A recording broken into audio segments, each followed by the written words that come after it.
Hello and welcome to the debate on Sky News. I'm Martin Stanford.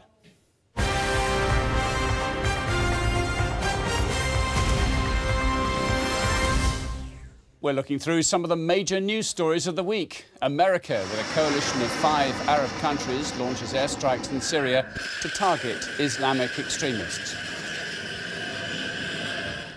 The UN holds its 69th General Assembly. Can it do more to solve the world's problems? And cheaper than a George Clooney movie, India's mission to Mars. Well, as usual, the Democrat commentator Jeffrey Robinson joins us from New York, and the Conservative commentator Armstrong Williams is in Washington. They're going to be with us right throughout the show. Question for you, Jeffrey, is this: was the bombing that started this week right? Well, it was a bombing that started this week. We won't know for quite a while whether it was right or wrong. But what worries me is the exit strategy. I don't know that we have one, and I think that makes everything pretty precarious. Armstrong, was it right in your book? Absolutely. So misguided. It further shows that we have no Middle East policy, that we don't understand the Middle East. We bombed in Iraq, we bombed in Syria, we bombed in Libya, we bombed in Afghanistan. We found ourselves bogged down. This should have happened before the lives of hundreds of thousands of people were lost. Women and children were made orphanages. We don't understand the policies there. We don't understand that this is not the way to get rid of ISIS. What you're doing, you're continuing to kill and slaughter innocent civilians. And what you're doing is creating more enemies than what we've had before. No, it makes no sense. We've learned nothing. You know what it is? Here we go again. Well, Armstrong, hold it there a sec. We're going to try and understand why we might have done all this. Let me give you a bit more information on America's first airstrikes against Islamic State targets in Syria. Saudi Arabia, the United Arab Emirates, and Jordan, and Bahrain and Qatar were all involved in the strikes. Many of the fighter jets were deployed from Bahrain. Intelligence and special forces came from Qatar and Jordan, which says its air force conducted specific attacks on the positions of the terrorist organisation. Raqqa, Tal Abyad, Inisa, Tabqa, Madan in the province of Deir al-Zor, and Al-Hasaka in the northeast of the country have all come under attack. Now, the Pentagon says more than 160 munitions were dropped. The Syrian city of Raqqa here, which is under Islamic State control, is one of the main areas hit. Targets including training compounds, command and control facilities, and a finance centre all being hit. Now, Lieutenant Colonel Tony Shaffer is a CIA-trained former senior intelligence officer and now a senior fellow to the London Centre for Policy Research in Washington. Concerns, Tony Shaffer, that this isn't a wise move?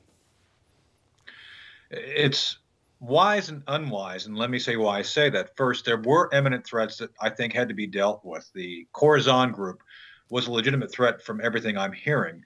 The ISIS organization was continuing to push people who have lived in the same place for thousands of years, pushing them into refugee status across the border into Turkey. So while I think it was necessary for us to act via airstrikes, I think we are completely lacking both a short-term policy for dealing with the regional instability, which, by the way, we've helped create, the United States helped create by essentially coming at Assad at a time that if you don't have a replacement for Assad, you're leaving ungoverned space. That ungoverned space is filled rapidly by groups such as ISIS.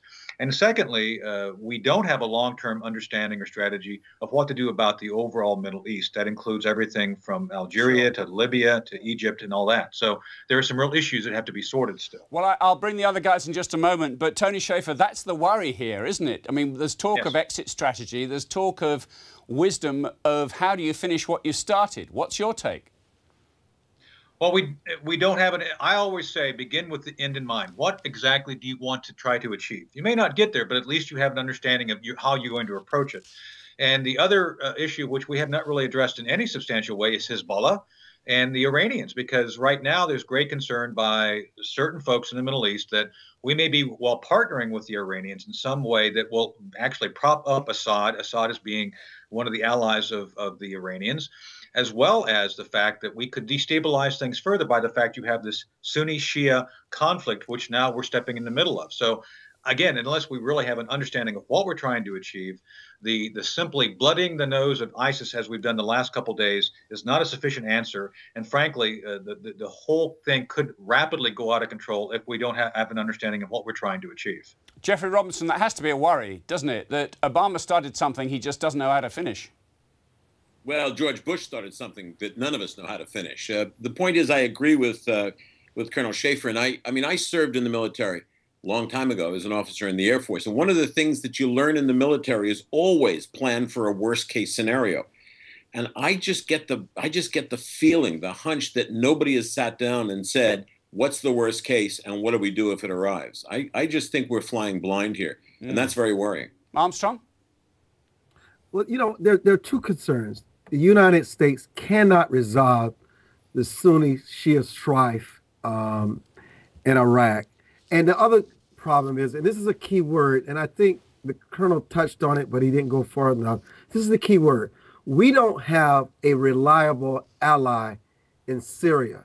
And the other point is, the lesson that you have to learn in the Middle East is that the devil you know is better than the devil you probably get to know, which means while Assad in the eyes of this Obama administration may be to them the worst of the worst, we have no idea what that is until we decide what we have when we replace him. No different than what we try to do in Iraq, what we try to do in Libya. It has not worked. And we don't even understand the politics of it all that exists there. We like to react. Remember, President Obama said 2 weeks ago that he had no strategy for containing and dealing with ISIS. How all of a sudden our media is showing this brave new world of this president. He has all the ideas, all the structure, and what we're going to do within 2 weeks. It just doesn't add up. It's a joke. It's embarrassing. Until we get a reliable ally in Syria, it's not going to change. Armstrong, he did use the word yet. He didn't have a strategy yet. They worked on it. They came up with one. But the point is doing nothing is unacceptable. And doing something may very well mean that you're always doing the wrong thing. It's the old rock and a hard place. Tony Schaefer, do we buy into this idea that doing nothing is unacceptable? Do you buy the claims of the British Prime Minister that these people represent a threat to Britons, to Europeans, to Americans at home? ISIS is, I think, much more effective than al-Qaeda by the fact it understands us, it understands the West, it understands how to use media, social media, effectively in messaging, both for purposes of terrorizing and recruiting. Right now, my understanding is, you can confirm this, I believe I've been told that the recruitment of ISIS in England is actually higher than recruitment for the British military at this point. So that's a bit frightening. So when you have Westerners joining this cause, the chances of two things happening are very good. First, they'll be radicalized, trained, and come back into the countries which they come from and actually conduct acts of terror. The Australians just took down a cell of ISIS folks recently, within the last week. And then the other thing is obviously credible threats regarding transportation. The Khorasan group was actually doing that. So I don't think doing nothing was the answer. With that said, we have to pick and choose very carefully how we move forward.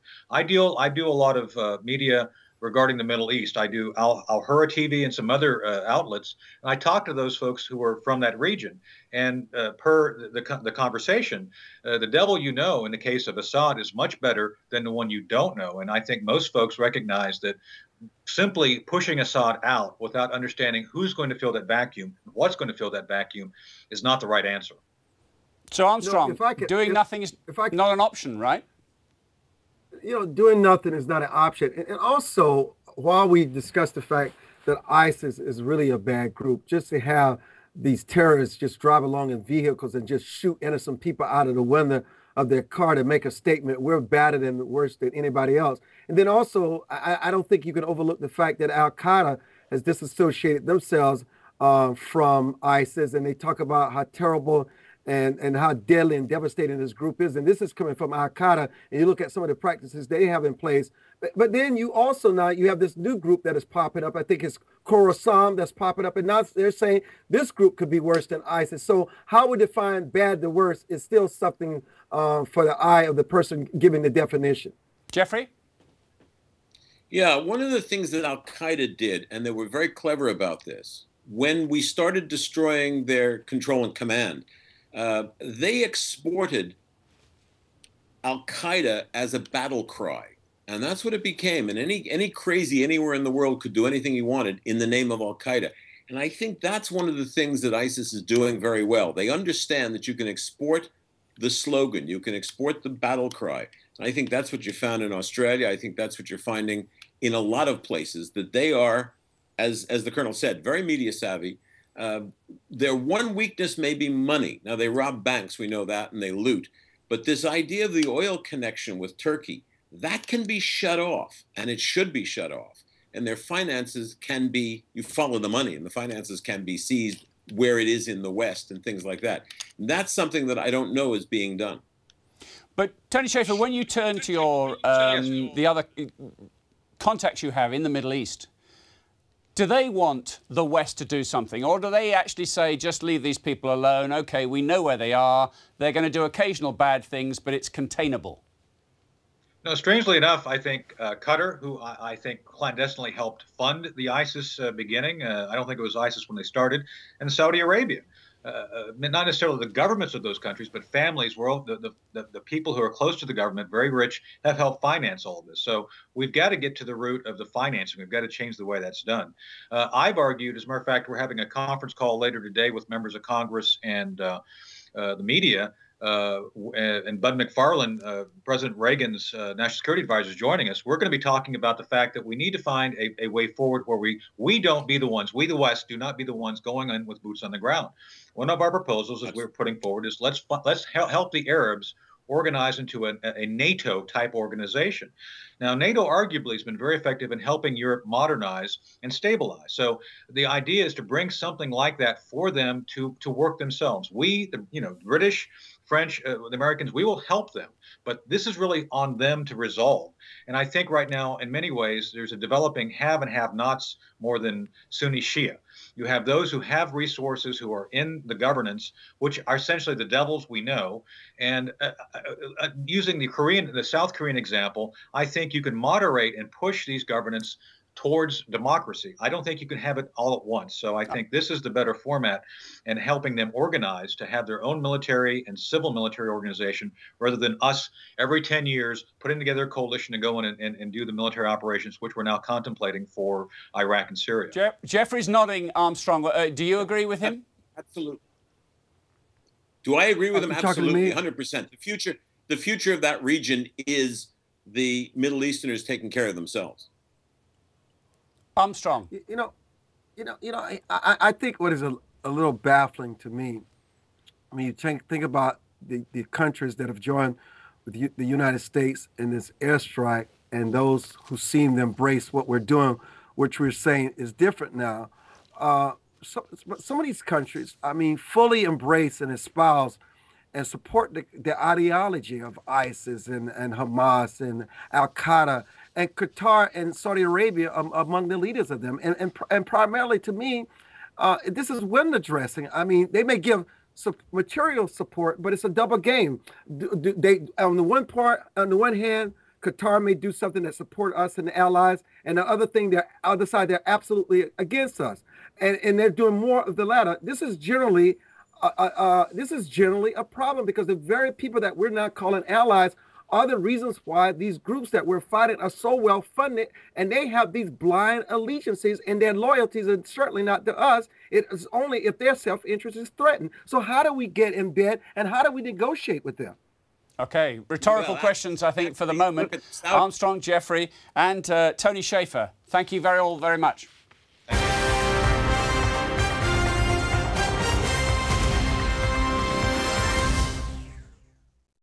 Well, as the US was coordinating the attacks on Islamic State in Syria, some of the 140 heads of state and government were at the United Nations in New York for a conference on climate change and, of course, the United Nations General Assembly.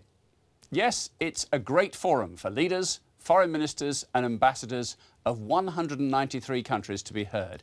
And here is a fascinating fact. Just 3 states are not members, and they are Kosovo, Taiwan and the Vatican. But how do you make it a more effective institution? Well, let's speak to the Executive Director of the United Nations Association, That's Natalie Samara Singh. Natalie, how do you make the UN even better than it is today? I think the first thing to say is that, as you said, the UN is already a very effective organization. It provides life-saving support to millions around the world, and it tackles issues ranging from human rights to health. I think often when we focus on the UN and how to make it better, we inevitably start talking about the Security Council and what those 15 governments, in particular its 5 permanent members, can or cannot do. And of course, the Security Council is an important area of UN reform in terms of the UN's legitimacy and its ability to solve the biggest problems we face. Unfortunately, I don't think any of the big ticket reforms, such as expanding the permanent membership of the Council or transforming the veto, are really going to be possible in the foreseeable future. Really? So, just explain to me why that, because in many ways the shorthand for the UN is you don't get anything done that Russia or China doesn't want to have done. Well, again, I think it's important to remember that the Security Council has actually been able to take effective action. It failed miserably in terms of protecting civilians in Syria. However, it was able to remove chemical weapons. Let me bring in Jeffrey Robinson and Armstrong Williams at that point. Armstrong Williams, is the UN a success story? It's more of a source of world problems than a solution. No disrespect to Natalie. It's run by very bad actors. You got the Iranians, you got this Islamic cooperation group, which has about 57 Muslim nations. And all they do is use that institution as one big attack fest against Israel and the United States.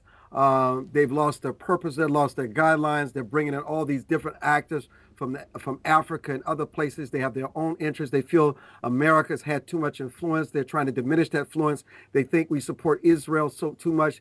Many of these groups are part of the UN now are so anti-Israel, it's almost pathetic. I mean, it's almost embarrassing to say that the UN, and I'm sure that any organization can do it some good, they've lost their standard and much of their credibility. Jeffrey? Wow, Armstrong, come to New York. I'll take you over there and show you the real United Nations. It is a theater. It is absolutely a theater. There are good actors and bad actors.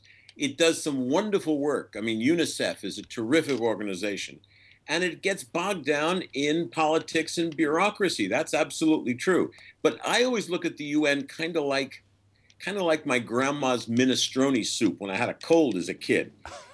It may not help, but it can't hurt. Armstrong, in your condemnation, do you then deny all the good work it does in terms of there are people alive today who might have died had it not been for the extensive feeding program or the healthcare that's been spread around the world? I mean, you can't deny that's good works, isn't it? And that's because of the generosity of countries like ours that continue to support and carry much of its budget. Yes, you can deny that they do a lot of good, but I'm. If I can just come in here, if I can answer, let me just answer. Listen, let me just answer. No, sorry. Yeah, listen, yes, they do some good, but for the most part, they have been hijacked by these Islamic extremists who hate the United States and Israel, and the United Nations find themselves not only conflicted, but doing their incredible bidding. We need to let Natalie come in here. Natalie? I was going to say, I think it's important to remember who we're talking about when we say the UN. There's no they. They haven't been taken over by anyone. The UN is made up of governments, including the United States, including the United Kingdom. It's 193 governments, like you said in your introduction. So it's not a case of them being taken over by anything. I think the crucial thing, what you asked me at the beginning, how to make the UN more effective, it's political will. It's all countries agreeing to give the UN the mandate, the support, the energy, and the funding it needs, because ultimately it is the member states who call the shots at the UN. There's no separate body that exists. That is what would make it more effective. And the second thing, I think, is improving the UN's leadership. I think we've had some great leaders in the past. I think this week Ban Ki-moon has been able to really galvanize action on climate and addressing Ebola.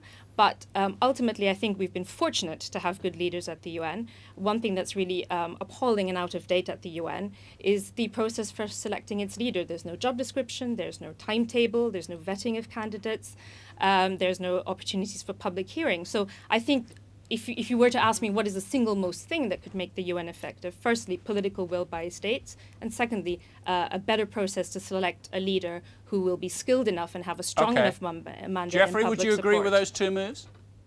Absolutely, absolutely. I mean, I don't condemn the UN. What Armstrong is talking about is all the theater that goes on with certain blocks inside the General Assembly. They make a lot of noise. They get some media attention, and they're mostly disregarded. They don't have the thing. It all happens in the Security Council. Interestingly enough, when you talk about leaders, there was a time not too long ago when they were thinking about a leader, and it was decided, no, that they could never have an American leader. And I think that this particular man would have taken the job and might have been brilliant at it. We'll never know, but it was Bill Clinton. And I think Bill Clinton, as Secretary General of the United Nations, would have gotten some real action done. OK, let's put that to Armstrong. Would you vote for that, Bill Clinton, Secretary General? Listen, I would vote for anybody who's willing to lead instead of being led. One of the former ambassadors there, John Bolton, famously made the remark, I think it was probably quite serious, so he may have been being glib, that it's, of course, a massive building, isn't it? And they say you could take 10 floors out of it and nobody would notice. I think it's very easy for us to sit here, from the relative safety of where we are and say, oh, the UN isn't making a difference. I think if you live in a country where a UN peacekeeper, a UN health program or an education program could make all the difference to your life, could save your life, I think your perspective is very different. And I think the successive American governments and the American public have recognized that as well. This administration, the previous administration, they go back to the Security Council to get action on terrorism. There's a reason why the American public has confidence in successive polls about UN action. Jeffrey? Yeah, I agree. I mean, they do some wonderful work. Of course, we as Americans don't always pay our dues at the UN, and I think we still owe them money. But I think where Armstrong and I will agree is that it is a huge bureaucracy, and like all huge bureaucracies, there's an enormous amount of waste and an enormous amount of wasted energy. And I don't know any way around it because you've got 197 nations and a lot of people representing each nation. It's not a very efficient body, but when it does something, as it does with UNICEF and feeding children, it does it very well. I think that's something that Jeffrey we all Armstrong, agree. thank you very much indeed. And Natalie, thank you for being with us as well. Thank you.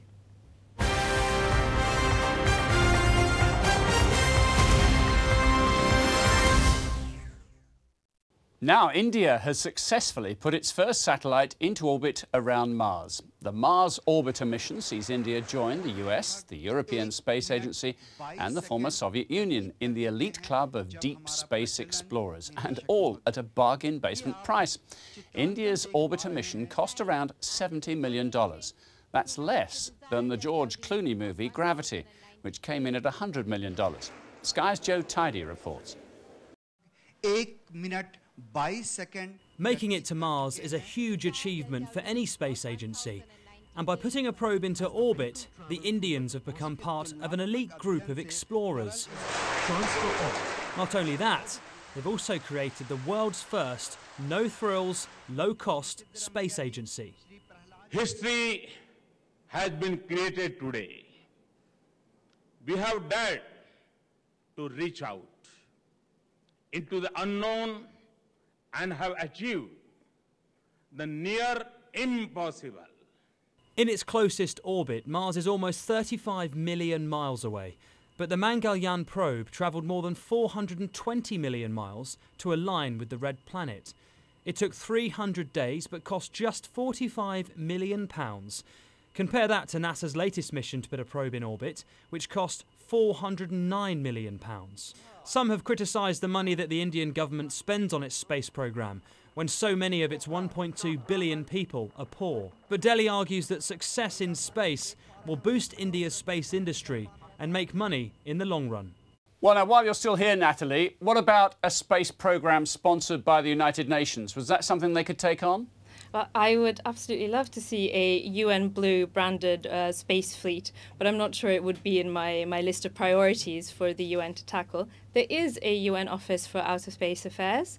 It does things such as provide training to developing countries on space issues, tracks the number of objects in space, and looks at how satellite imagery could be used to respond to crises. So another UN agency that probably most people don't know about. What about the US being left behind in the space race, Armstrong? Does that matter?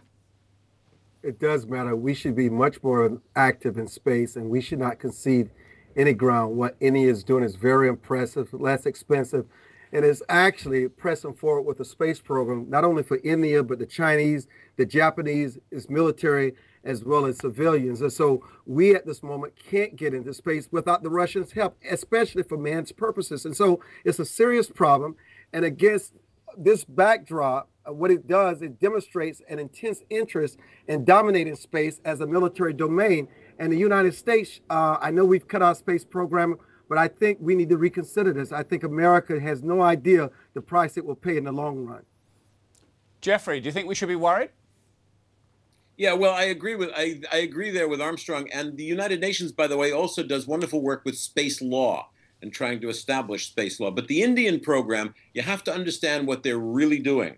And I have this on very good authority that they want to go into space to set up the first intercontinental, intergalactical chain of curry takeouts. Jeffrey, Armstrong, Natalie, thank you all very much indeed. And that's it for the debate for this week. Until next time, goodbye.